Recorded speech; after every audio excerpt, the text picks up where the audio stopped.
This is the recording of the creation and the reading of the Declaration of Independence play for English Festival 2012. We, the Committee of Five, have been appointed by Congress to write a document explaining the decision to break from Great Britain. Yes, and write it we shall. I agree, Thomas. It should be called the Declaration of Independence. That sounds excellent, Benjamin. But who should write it?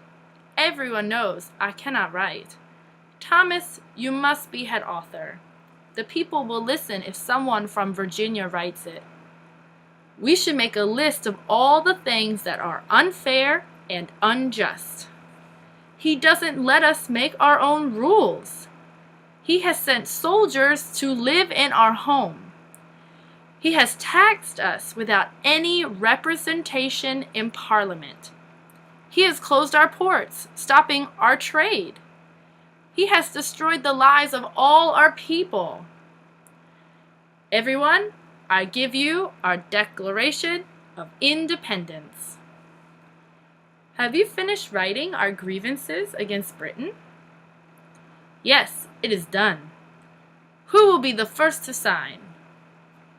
I will proudly sign it. Oh, Hancock, you didn't leave any room for the rest of us to sign it. As the youngest person in the Congress, I am proud to sign this document. As the oldest person in this Congress, I am proud to sign this document. Let's all sign. Let's read this document out loud for all to hear. Everyone, lend me your ears. We are free people now.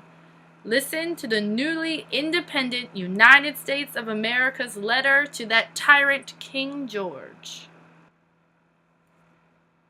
When in the course of human events it becomes necessary for one people to dissolve the political bands which have connected them with another, and to assume among the powers of the earth the separate and equal station to which the laws of nature and of nature's God entitled them.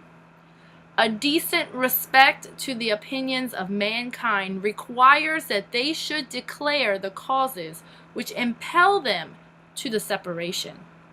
We hold these truths to be self-evident, that all men are created equal, and that they are endowed by their Creator with certain unalienable rights, that among these are life, liberty, and the pursuit of happiness, that to secure these rights, governments are instituted among men, deriving their just powers from the consent of the governed, that whenever any form of government becomes destructive of these ends, it is the right of the people to alter or abolish it, to institute new government, laying its foundation on such principles and organizing its power in such form as to them shall seem most likely to affect their safety and happiness.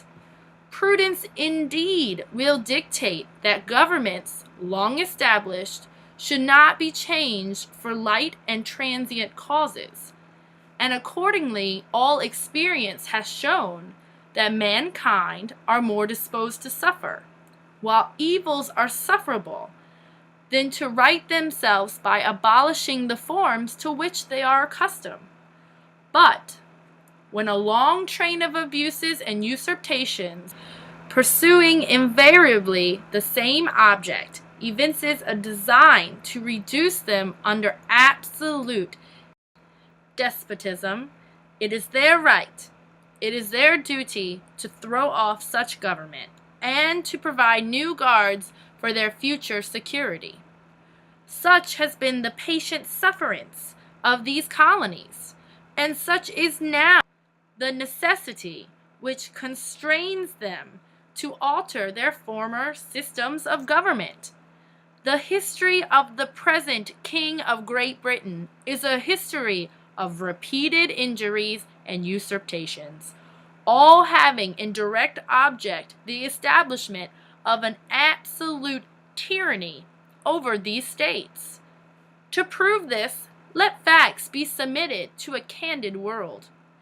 He has refused his assents to laws, the most wholesome and necessary for the public good.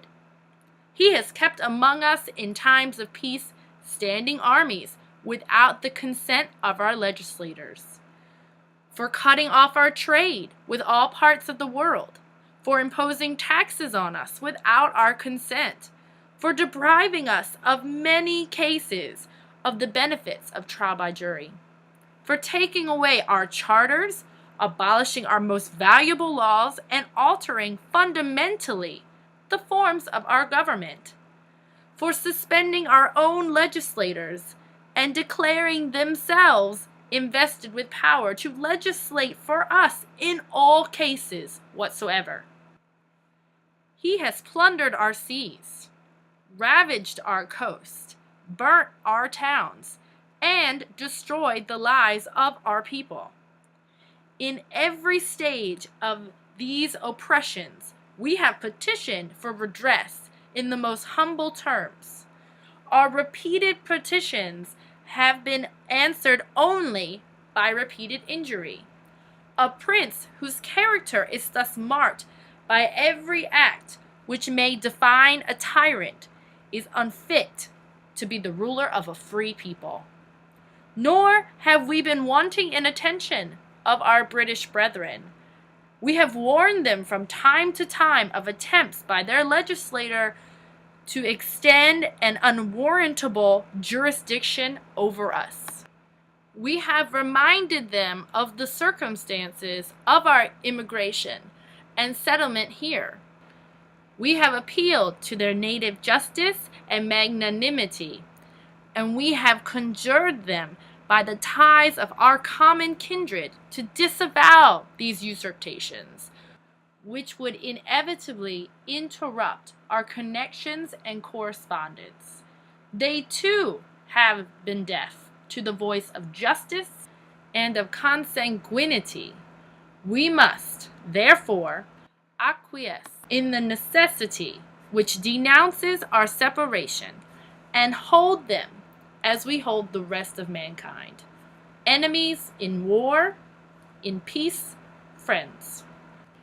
We therefore, the representatives of the United States of America in General Congress assembled, appealing to the Supreme Judge of the world for the rectitude of our intentions, do in the name and by authority of the good people of these colonies solemnly publish and declare that these united colonies are, and of right ought to be, free and independent states, that they are absolved from all allegiance to the British Crown, and that all political connection between them and the state of Great Britain is and ought to be totally dissolved, and that as free and independent states they have the full power to levy war,